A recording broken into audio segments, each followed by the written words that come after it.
नमस्कार, capital TV में आपका स्वागत है। पीएफआई के ऊपर ताबड़तोड़ छापेमारी हो रही है और इसके तमाम बड़े छोटे लीडर्स को जेल में डाला जा रहा है। गृह मंत्री अमित शाह और एनएसए अजीत डोभाल की जो प्लानिंग रही, जो ऑपरेशन ऑक्टोपस जो जारी है कार्रवाइयाँ, उसमें कई नए नए खुलासे हो रहे हैं। लेकिन लोगों के मनों में ये भी सवाल उठ रहा है कि क्यों बैन नहीं किया गया अब तक।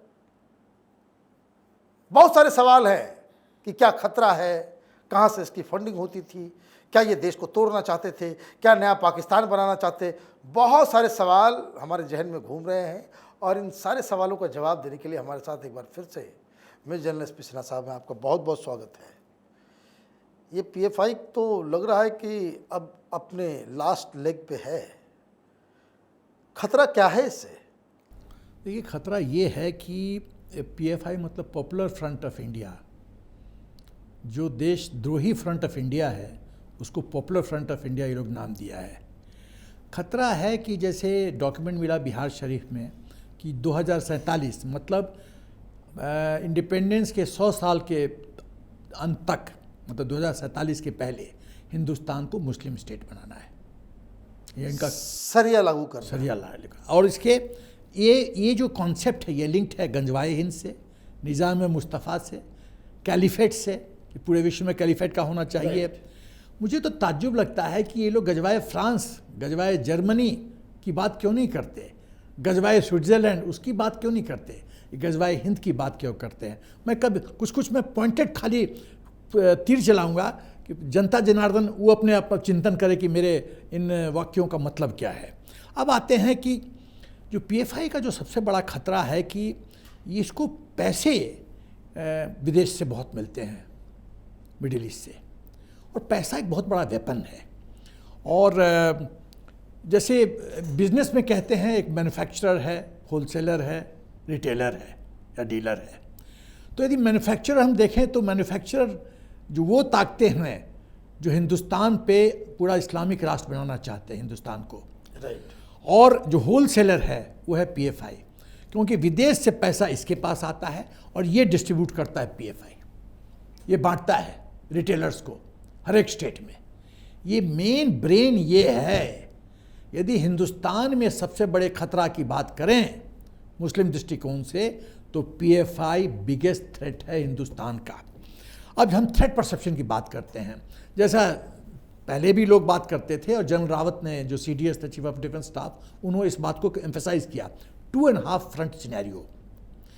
2.5 फ्रंट मतलब क्या? देखिए, आर्मी का प्राइमरी रोल है आर्म फोर्सेस का कि टू सिक्योर बॉर्डर को सिक्योर करो, और सेकेंडरी रोल है कि जब आंतरिक स्थिति शांत ना हो तो सरकार को मदद करो, या एडमिनिस्ट्रेशन को मदद करो, या पुलिस को मदद करो। राइट। ये सेकेंडरी रोल है। तो जो 2.5 फ्रंट की बात की जनरल रावत ने, Pakistan 1 front, China 2nd front, ये हाफ फ्रंट क्या होता है? यही है हाफ फ्रंट। यही है इंटरनल फ्रंट, जो है वो हाफ फ्रंट है, जो सबसे खतरनाक है। क्यों खतरनाक है और क्यों पीएफआई खतरनाक है? बॉर्डर पे तो हम दुश्मन देख सकते हैं कि वो बंकर है पाकिस्तान का, आर्टिलरी लगाओ, ठोको। लेकिन जो घर के अंदर जो सांप के तरह बिल में घुसे हुए हैं, निकलते हैं, काटते हैं, फिर बिल में घुस जाते हैं, जो हमारे ही देश में रह रहे हैं, वो तो बहुत बड़ा खतरा है। उनका आइडेंटिफिकेशन, उनका ऑर्गेनाइजेशन स्ट्रक्चर, उनका फंडिंग, उनका रोल, उनका जिहादी सोच, ये बहुत बड़ा खतरा है। फिर लोगों को इंसाइट करना, हिंदुओं को शेड्यूल कास्ट, SC SC ये सब में बांटना, ये सब प्रयत्न करना कि तुम्हारे साथ अत्याचार हो रहा है, ये खतरा है। अब हम आते हैं कि जो इंटरनल फ्रंट की हम बात करते हैं तो ये पीएफआई करता क्या क्या है, क्यों इंटरनल थ्रेट के लिए बहुत बड़ा ये खतरा है? जिहाद करता है, आतंक करता है, यूथ को रेडिकलाइज करता है, यूथ को रिक्रूट करता है, ISIS को फीड करता है, फीडिंग चैनल है, आर्म्स की ट्रेनिंग देता है, आज़ादी मार्च केरला में करना चाहता है, और एक नोडल सेंटर है आतंकवाद को फैलाने के लिए और गजवाए हिंद या जो निज़ाम मुस्तफ़ा का सोच को इम्प्लीमेंट करने के लिए। अब देखिए, अब शाहीन बाग और किसान रैली की बात कीजिए। शाहीन बाग का क्या हुआ, सीए के प्रोटेस्ट में हुआ?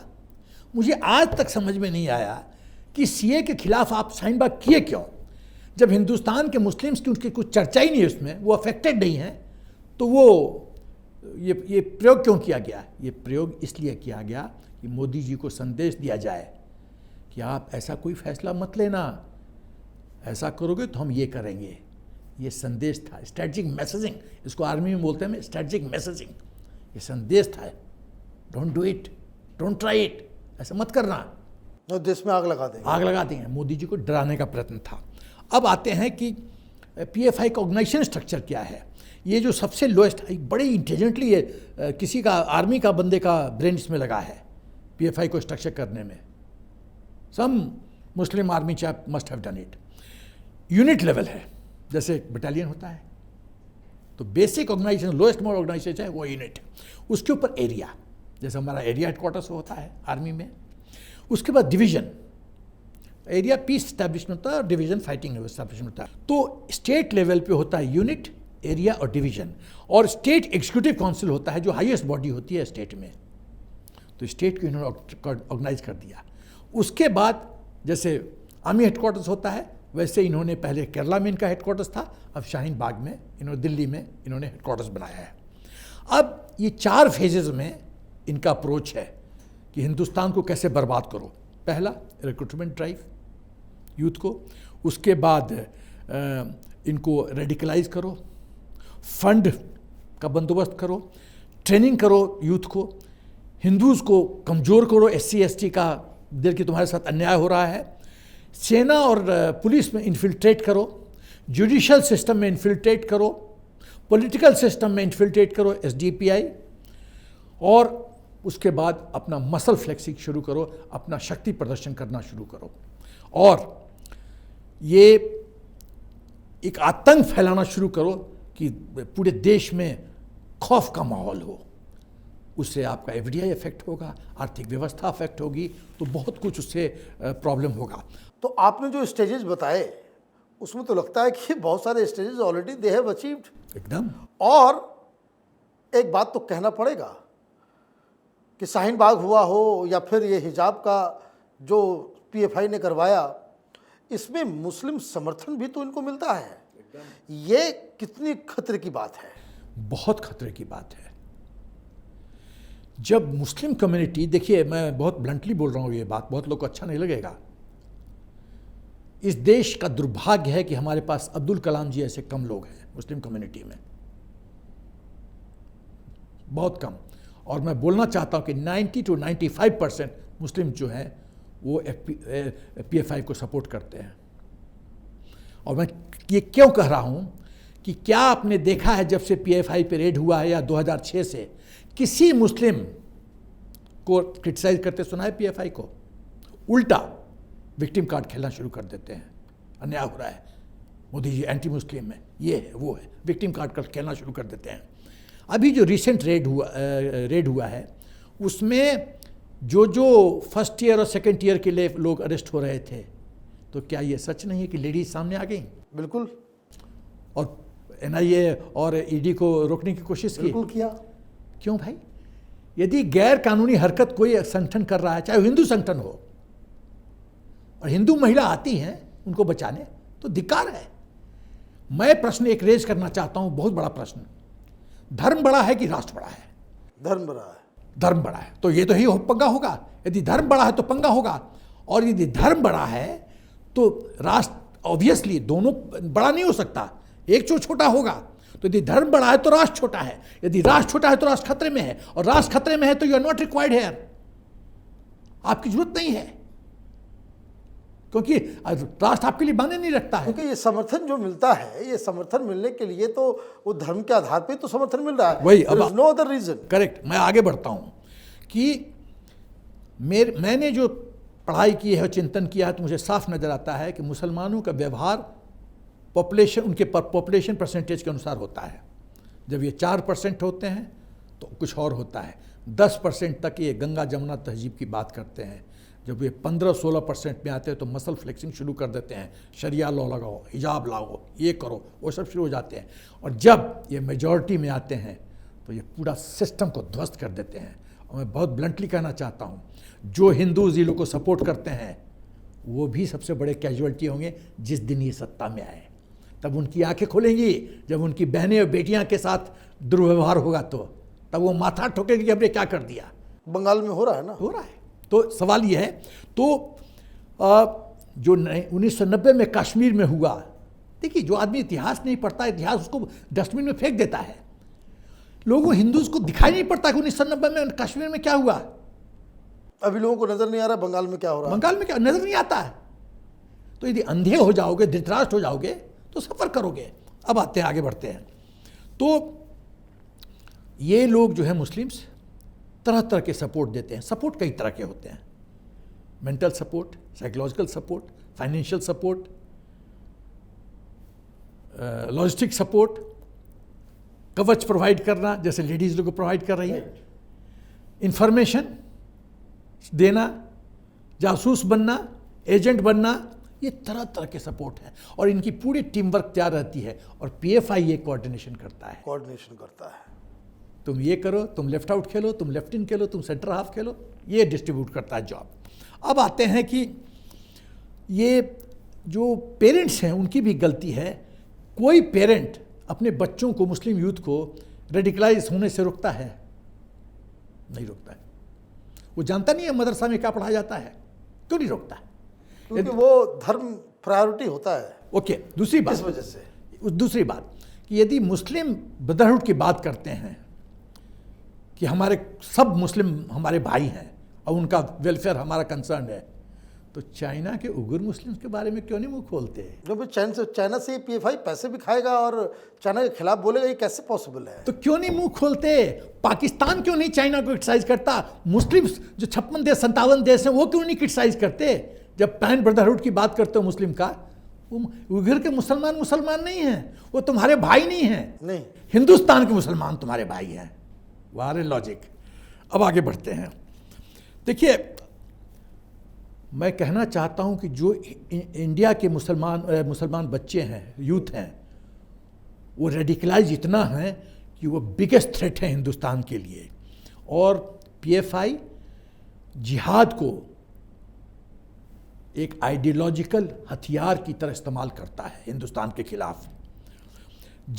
ये बहुत चालाकी से कभी कभी बोलते हैं हिंदू को एक्सेप्टेंस नहीं है, डाइवर्स देश है जहाँ तो सब तरह के लोग रहते हैं, एक्सेप्टेंस थियरी क्या ये तीर चलाते हैं।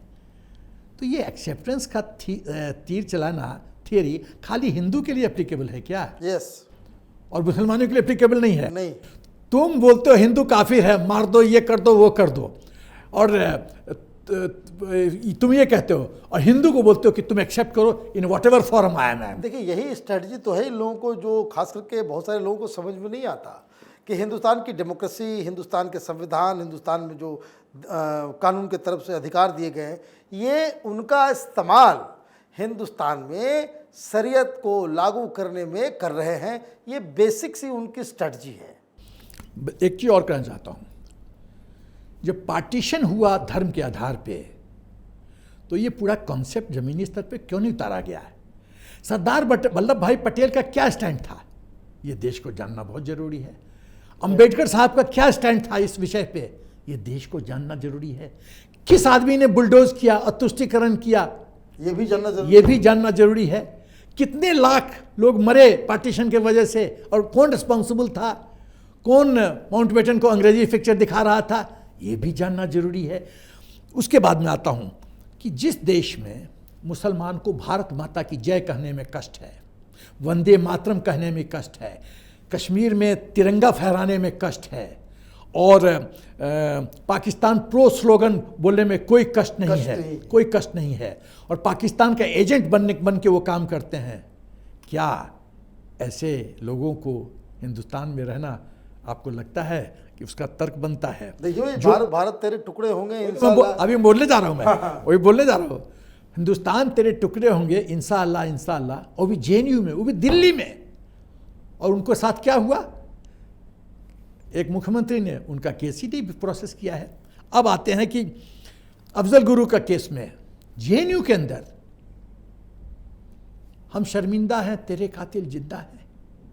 अफजल गुरु नॉन टेररिस्ट, जब ओपनली इस तरह से आप आतंकी को सपोर्ट करते हैं तो कहीं ना कहीं लगता है कि ये निडर हो गए हैं, भय मुक्त हो गए हैं। और क्यों भय मुक्त हुए हैं मैं बताता हूँ आपको। तो डाइवर्सिटी का जो मैं बात कर रहा था कि एक्सेप्टेंस थ्योरी खाली हिंदू पे लागू होता है, मुसलमानों पे लागू नहीं होता है। हम तुमको एक्सेप्ट नहीं करेंगे लेकिन तुम हमको एक्सेप्ट करो। नहीं, देखिए, आप जो कह रहे हैं कि इस तरह की नारेबाजी होती है, लेकिन ये मत भूलिए कि उस नारेबाजी के बाद राहुल गांधी भी वहाँ पहुँच गए, केजरीवाल भी पहुँच गए, वहाँ तमाम पॉलिटिकल पार्टी उनको समर्थन देने के लिए वहाँ पे खड़ी हो गई। तो ये पीएफआई को तो पॉलिटिकल सपोर्ट भी मिल रहा है। एकदम मिल रहा है। मैं बहुत डिटेल में बताऊंगा कैसे पॉलिटिकल सपोर्ट मिल रहा है। और उसका मुख्य कारण है कि जिनके पास मेरिट नहीं है गवर्नेंस करने का, जो पॉलिटिकल पार्टीज फैमिली बेस्ड हैं, जो जानते हैं कि हम परफॉर्मेंस तो दे नहीं सकते, तो तुष्टीकरण की राजनीति करके वो 1% 16% सिक्योर करना चाहते हैं और इसीलिए कुछ भी करने के लिए तैयार हैं। और कुछ भी करने के लिए क्या तैयार है, मैं बिहार का हूँ, बिहार के परिप्रेक्ष्य में अभी थोड़ी देर के बाद बताऊंगा। हाँ। अब आते हैं कि इनको साहस पीएफआई को मिलता है कि हमको पॉलिटिकल सपोर्ट है, मैं कुछ भी कर दूं, हंगामा शुरू हो जाएगा लोकसभा में, शाहीन बाग शुरू हो जाएगा, ऐसा हो जाएगा, वैसा हो जाएगा, लोग विक्टिम कार्ड खेलना शुरू कर देंगे हमारे लिए, तो उनको इम्यूनिटी मिलता है। जब ऐसे ऐसे केसेस आप बताइए सुप्रीम कोर्ट में जाता है, जैसे ज्ञानवापी हुआ, अयोध्या का केस था, हिंदुस्तान के नामी 7-8 वकील जाके अब आर्गू करते हैं उसके खिलाफ, उसके खिलाफ, हिंदूज के खिलाफ। और जबकि एक मुझे कहा जाता है, मैं तो उनसे कोई अपना केस नहीं लड़वाया, मुझे कहा जाता है 10-10 लाख फी है। तो ये पैसा आता कहाँ से है? पैसा आता कहाँ से? वो तो नोन इन्वेस्टिगेशन से मालूम चला है कपिल सिब्बल को 70 लाख रुपए की एक पेमेंट है पीएफआई के द्वारा। ये तो नोन फैक्ट है। तो जब सवाल यह है कि एक आतंकी ऑर्गेनाइजेशन जब आपको फंडिंग कर रहा है और जबकि ये ज्ञात है एडमिनिस्ट्रेशन को, तो ऐसे ऐसे वकील कैसे फिर आर्गू कर सकते हैं, अपना प्रोफेशन फॉलो कर सकते हैं? इस पर प्रश्न चिन्ह उठता है। उसके बाद ओपनली सपोर्ट किया जाता है। अभी जैसे प्रेसिडेंट रेड हुआ, सब शुरू हो गए ढोल बजाना, मुस्लिम का विक्टिम कार्ड है, मुस्लिम वेंडेटा है, मोदी जी एंटी मुस्लिम है, ज्ञानवापी का तो मैंने बता ही दिया। जब मनमोहन सिंह जी प्रधानमंत्री यासीन मलिक को रेस कोर्स अपने प्रधानमंत्री निवास में बुला के भोजन खिलवाते हैं और बुके देते हैं आतंकवाद के लिए, 3-4 एयरफोर्स ऑफिसर को मारने के लिए बुके उसको दिया जाता है, सम्मान दिया जाता है, तो क्या मैसेज जाएगा पीएफआई को? दूसरी बात, जब मनमोहन सिंह जी कहते हैं कि मुस्लिम फर्स्ट राइट है मुस्लिम का हिंदुस्तान के एसेट पे, तो क्या मैसेज जाएगा? तीसरी बात, कांग्रेस पार्टी वक्फ बोर्ड बनाती है, 1991 का वर्शिप एक्ट बनाती है, हिंदू टेंपल का इनकम सरकार का, मुसलमान और बाकी लोग का कोई इनकम कहीं कुछ नहीं। 2000 में जो दंगा होता है 2 में, तो इनका इकोसिस्टम देखिए कितना परफेक्ट है। 14 घंटे मोदी जी का इंक्वायरी होता है। उस समय तो कोई बीजेपी का करकत्ता रोड पे नहीं आया। और तीस्ता शीतलवाद फेक नैरेटिव बना के उसको, कांग्रेस का कौन दिग्गज नेता 30 लाख रुपया दिया या 40 लाख रुपया दिया, आप भी जानते हो, मैं भी जानता हूं। सही बात है। क्यों दिया? क्योंकि कांग्रेस ने बड़ा इंटेलिजेंटली डिसाइफर किया था कि मोदी जी भविष्य में बहुत बड़ा संकट इन लोगों के लिए पैदा करेंगे, तो सीन से हटा दो। इशरत जहां को मोदी जी को सुपारी दिया गया था, इशरत जहां को। अब आगे बढ़ते हैं। नीतीश कुमार जी ने क्यों बीजेपी का साथ छोड़ा? 2 कारण। पहला, महत्वाकांक्षा प्रधानमंत्री बनने की, और दूसरा मुस्लिम वोट बैंक। पीएफआई पे जो बिहार शरीफ में रेड हुआ, जिसमें 2037-47 में तक हिंदुस्तान को इस्लामिक स्टेट बनना चाहिए, वो जब डॉक्यूमेंट पकड़ा गया तो पीएफआई ने दबाव डाला कि इस तरह से रेड होता रहा तो हम तो बर्बाद हो जाएंगे, तो आप जाइए आरजेडी के साथ।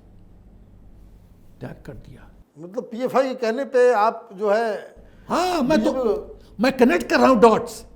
अरे हम लोग फौजी हैं, बैटल लीडिंग करते हैं, बैटल कैसे कैसे डेवलप कर रहा है, कैसे कैसे एक्शन हो रहा है, हम लोग की सिखलाई है, हम डॉट्स कनेक्ट कर रहे हैं। आप बिहार शरीफ में रेड होता है, उसके देखिए कितने जल्दी तुरंत साइड चेंज करते हैं। ये क्या ऐसे एक्सीडेंट है क्या? उसके बाद इशरत जहां को बिहार की बेटी कहा जाता है। उसके बाद बिहार के 2 मुख्यमंत्री पाकिस्तान जाते हैं। मैं समझना चाहता हूं, क्या बिहार का पाकिस्तान के साथ बॉर्डर है? नहीं। किस लिए जाते हो आप पाकिस्तान? तुष्टीकरण करने कि यहाँ के जो बिहार के मुस्लिम हैं, सोचे वहाँ सलामी मारने गया हूँ तो चलो ये अच्छे हैं हमारे लिए, तो वोट करो इनको लिए। भाई तुम्हारा क्या कंसर्न है? तुम सत्तू लेके जाके वहाँ पर सत्तू लोगों को खिलाते हो, किस लिए? जो हमारे जेसीओ को अन्न काट देता है, जो सौरभ कालिया के साथ इतना दुर्व्यवहार करता है, उनको सत्तू खिला रहे हैं। उसको सत्तू खिला रहे हो और उसको विजिट करने जा रहे हो। आप किसको विजिट करोगे? फ्रेंड को, दोस्त के यहाँ जाओगे ना, उसके यहाँ भोजन करोगे ना, सत्तू उसको खिलाओगे ना। आप मुझे सत्तू खिलाओगे ना, क्या आप दुश्मन को सत्तू खिलाओगे? और क्या वार्म वेलकम वहां मिल रहा था? बस यही तो बात है। अब आगे बढ़ते हैं। जो बेसिक, जो ऐसे जो फैमिली बेस्ड पॉलिटिकल पार्टीज हैं, जैसे बिहार का एग्जांपल देता हूँ, MY, लालू यादव ने कहा था जब तक MY मेरे साथ है, मुस्लिम यादव कॉम्बिनेशन मेरे साथ है, कोई मुझे छू नहीं सकता। सेम यार्डस्टिक उत्तर प्रदेश में भी लागू हो गया है। 2013 में कर्नाटका गवर्नमेंट ने 176 केस PFI और SDPI का विड्रॉ किया। छत्तीसगढ़ गवर्नमेंट जो कांग्रेस गवर्नमेंट थी, कोर्ट में गई कि जो NIA का जो नया कानून बना है उसको कैंसिल करना चाहिए। और ताज्जुब की बात यह है कि 2008 में ये कानून चिदम्बरम ने बनाया था। तो मतलब देखिए, अब उस पर PFI ने क्या कमेंट किया कि जो छत्तीसगढ़ सरकार कर रही है वो बहुत अच्छा काम कर रही है, बाकी सरकारों को भी, स्टेट गवर्नमेंट को ये करना चाहिए। 1947 के बाद, इंडिपेंडेंस के तुरंत बाद 6 एजुकेशन मिनिस्टर सब मुस्लिम हुए। आप तो मीडिया में हैं, चेक कीजिए। ये अपना मौलाना आज़ाद का क्या एजुकेशन बैकग्राउंड था, किस क्लास तक पढ़े थे, कहाँ जन्म लिया था। इन 6 मिनिस्टर, एजुकेशन मिनिस्टर ने हिंदुस्तान के एक्चुअल हिस्ट्री को पूरी तरह से ध्वस्त कर दिया। केजरीवाल कहता है अभी यहाँ की मुस्लिम गैदरिंग में कि आप मुझ पर विश्वास करो, बॉम्बे में जो सबसे रिचेस्ट आदमी है घर है वो वक्फ बोर्ड का प्रॉपर्टी है, और यदि मेरी सरकार होगी तो वो प्रॉपर्टी मैं आपको दे दूंगा। और लोग उस पर तालियां मारते हैं, मुकेश अंबानी के एंटालिया को। अब एक और बिंदु है, मतलब देखिए किस तरह की बेतुकी बात होती है। अब उसके बाद जो मैं देख रहा हूं कि कहीं ना कहीं मुझे लगता है कि जो इनएक्शन होता है ना, जो पैसिव बिहेवियर होता है सरकारों का अलग अलग लेवल पे, वो मुख्य कारण है जो इनको साहस देता है कि हम मनमानी करें। अब ये बताइए, इतनी सारी बातें हो गई, वीडियो भी लंबा हो रहा है, क्या क्या सोल्यूशन है? सोल्यूशन मेरे अनुसार 17 पॉइंट्स हैं। थोड़ा जल्दी में इसको बताइए। जल्दी बनाऊंगा। पहले चाइना मॉडल इस्तेमाल करो। चाइना बहुत क्लियर है कि यदि आप राजद्रोह करोगे तो कंसंट्रेशन कैंप में जाओगे, वहाँ नेशनल ओरिएंटेशन प्रोग्राम कहते हैं, वैसा करो। अंडमान में बहुत आइलैंड है, वहाँ बनाओ कंसंट्रेशन कैंप और करो training. Holistic approach, appeasement policy का सोल्यूशन ढूंढो। मैं पॉलिटिकल आदमी नहीं हूँ, मैं खाली आइडिया दे सकता हूँ, सोल्यूशन तो सरकार को ढूंढना पड़ेगा। पॉलिटिकल अपीजमेंट, तुष्टीकरण की राजनीति को एंड करो। मुस्लिम्स का वोटिंग राइट में क्योंकि मैं बहुत एनालाइज किया हूँ, मैं देख रहा हूँ इतनी पैम्परिंग की इसलिए हो रही है क्योंकि इनके हाथ में झुंझुना है, मेरे पास वोट है। वो झुंझुना छीनने की जरूरत है या छीनने का रिव्यू करने की जरूरत है। कोड ऑफ कंडक्ट हर एक हिंदुस्तानी के लिए और हर एक पॉलिटिकल पार्टीज के लिए और पॉलिटिकल लीडर के लिए एक कोड ऑफ कंडक्ट। वो लक्ष्मण रेखा जो भी क्रॉस करता है, यदि पॉलिटिकल पार्टी या पॉलिटिकल इंडिविजुअल लीडर क्रॉस करता है, इलेक्शन कमीशन एक्टिव होना चाहिए, बैन करो। 2 साल, 4 साल, 5 साल बैन करो। और जो यदि वो इंडिविजुअल है तो उस पर मैं आगे बताता हूँ फास्ट ट्रैक कोर्ट से कैसे करना है। जड़ से खत्म करो इनका first year, second year, third year leaderless करो, बैन करो, पूरे ऑर्गेनाइजेशन को ध्वस्त करो। PFI मुक्त भारत चाहिए, ये हम लोग की पॉलिसी होनी चाहिए। टेरर फंडिंग का पूरा कंट्रोल। टेरर फंडिंग कैसे होता है? वाइट से पेमेंट आता है या हवाला के थ्रू आता है। हवाला ऑपरेटर्स को चाबी घुमाओ, इंफॉर्मेशन आ जाएगा कितना माल कहाँ गया है, किसके पास गया है, पकड़ो। इनके सब अकाउंट्स फ्रीज करो। और सबसे बड़ी बात मैं कहना चाहता हूँ, अकाउंटेबिलिटी, चाहे मौलवी का हो, चाहे मदरसा का हो, चाहे पॉलिटिकल लीडर्स का हो ये फिक्स करने की जरूरत है, पॉलिटिकल पार्टीज़ का हो। इलेक्शन कमीशन को एक्टिव होना पड़ेगा और इसके लिए कानून बनने की जरूरत है, तो कानून बनाए और फास्ट ट्रैक कोर्ट बनाइए, 30 दिन में फैसला सुनाइए, और या तो कैपिटल पनिशमेंट हो या देश के बाहर उठा के फेंका जाए। और नेबर की अकाउंटेबिलिटी, आपके घर के बगल में जो आपका नेबर है, क्या नहीं जानता आप क्या गोरख धंधा कर सकते हो या कर रहे हो? उनको भी रिस्पॉन्सिबल बनाओ, अकाउंटेबिलिटी फिक्स करो। राइट। ये तुम्हारे बगल वाला बंदा पकड़ा गया टेररिज्म में, तुम भी बुक होगे फॉर बीइंग अकम्प्लिश। सहयोग देने के चार्ज पे तुम भी बुक होगे, तुम्हारा पूरा पूरा परिवार बुक होगा। फेलियर टू इन्फॉर्म पुलिस, बहुत बड़ा चार्ज होना चाहिए। और टोटल हेड काउंट पीएफआई का लेने की जरूरत है कि इस देश में इतने हेड्स हैं, मतलब पूरा कैडर है, ऑर्गेनाइजेशन स्ट्रक्चर है। ये कीजिए तो मेरा ख्याल है सुधार होगा। आपका बहुत बहुत धन्यवाद। आपने डिटेल से पीएफआई किस तरह से देश के लिए खतरा बन गया है उसको समझाया। अगर आपको वीडियो पसंद आया तो आप इसे लाइक करें, शेयर करें और कैपिटल टीवी को सब्सक्राइब करें। धन्यवाद।